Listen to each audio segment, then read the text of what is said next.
ಈಗ ನಾವು ಸೂರಜ್ ಹೆಗಡೆ ನಮ್ಮ ಆತ್ಮೀಯ ಸ್ನೇಹಿತ ದೇವರಾಜ್ ಅರಸು ಅವರ ಮೊಮ್ಮಗ. ಅವರು ನಮ್ಮ ಪಕ್ಷದ ಒಬ್ಬ ನಿಷ್ಠಾವಂತ ಕಾರ್ಯಕರ್ತ, ನನ್ನ ಜೊತೆ ಪದಾಧಿಕಾರಿ ಮತ್ತು ಗ್ಯಾರಂಟಿ ಸಮಿತಿಯ ಉಪಾಧ್ಯಕ್ಷರು. ಅವರಿಗೆ ರಾಜ್ಯ ಮಟ್ಟದ ಸಚಿವ ಸ್ಥಾನ ಕೂಡ ಅವರಿಗೆ ಕೊಟ್ಟಿತ್ತು. ಸೊ ಅವರು ನಿನ್ನೆ ರಾತ್ರಿ ನಾನು ಅವ್ರ ಬಗ್ಗೆ ದೊಡ್ಡ ಆಕಾಂಕ್ಷೆಯನ್ನು ಇಟ್ಕೊಂಡಿದ್ದಂಥವನು. ಇಡೀ ಪಕ್ಷ ಅವ್ರ ಮೇಲೆ ಅವಲಂಬಿಸಿತ್ತು. ಅಂಥ ನಿಷ್ಠಾವಂತ ಕಾರ್ಯಕರ್ತ ನಮ್ಮ ಪಕ್ಷದಲ್ಲಿ ಸಿಗೋದು ಭಾಳ ವಿಶೇಷ. ತ್ಯಾಗ, ಮೊದಲು ಎಲ್ಲ ಸ್ಥಾನಗಳು ಯಾವ ಸ್ಥಾನನೂ ಕೇಳ್ತಿರ್ಲಿಲ್ಲ ಅಂಥ ಒಬ್ಬ ಕಾರ್ಯಕರ್ತ. ನಾನು ಹಿಂದೆ ಅವರಿಗೆ ಪಾರ್ಲಿಮೆಂಟ್ ಮೈಸೂರು ಕೊಡಿಸ್ಬೇಕು ಅಂತ ಭಾಳ ಹೋರಾಟವನ್ನು ಮಾಡಿದ್ದೆ. ಈಗ ಕೂಡ ಅನೇಕ ವಿಚಾರಗಳನ್ನು ಚಿಂತನೆಯನ್ನು ಮಾಡಿದ್ದು. ACCಯ ನಮ್ಮ ಕಾರ್ಯದರ್ಶಿಗಳವರು ಆಗಿ ನಮ್ಮ ರಾಜ್ಯ ಮಟ್ಟದಲ್ಲೂ ಕೂಡ ಪದಾಧಿಕಾರಿಯಾಗಿ ಕೆಲಸ ಮಾಡ್ತಾಯಿದ್ರು.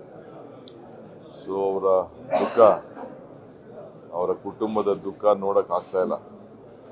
ಅವ್ರ ತಂದೆ ಕೂಡ ಒಬ್ಬ ಹಿರಿಯ ದೊಡ್ಡ ರಾಜಕಾರಣಿ. ಅವರು ಚಿಕ್ಕ ವಯಸ್ಸಿನಲ್ಲೇ ಈ ಪರಿಸ್ಥಿತಿ ಬಂತು.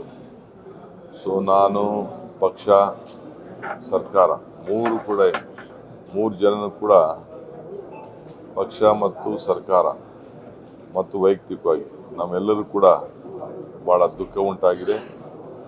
ಕರ್ನಾಟಕ ಸರ್ಕಾರ ಅವ್ರಿಗೆ ಸರ್ಕಾರಿ ಗೌರವದೊಂದಿಗೆ ಅವರ ಕುಟುಂಬದವರು ಯಾವಾಗ ಅಂತಿಮ ನಮನ ಸಲ್ಲಿಸಬೇಕು ಅಂತೇಳಿ ತೀರ್ಮಾನ ಮಾಡ್ತಾರೋ ಆ ಗೌರವವನ್ನು ಕೊಡುವಂಥ ಆದೇಶವನ್ನು ನಾನು ಈಗಾಗಲೇ ಚೀಫ್ ಸೆಕ್ರೆಟರಿ ಅವ್ರಿಗೆ ತಿಳಿಸಿದ್ದೇನೆ.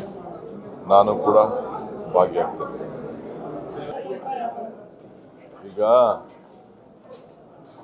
ನಾವು ಸೂರಜ್ ಹೆಗಡೆ ನಮ್ಮ ಆತ್ಮೀಯ ಸ್ನೇಹಿತ ದೇವರಾಜ್ ಅರಸು ಅವರ ಮೊಮ್ಮಗ.